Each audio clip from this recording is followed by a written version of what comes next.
If you want to be a surgeon, you have to practice suturing. So let's get started.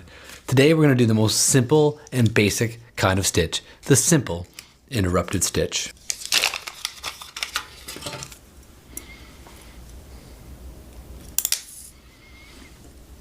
We load our needle 2/3 along the curve of the needle, perfectly perpendicular to the driver.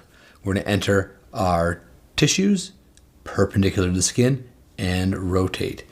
Because we're learning, we're going to take it in two. We're going to reload the needle driver, enter deep and rotate.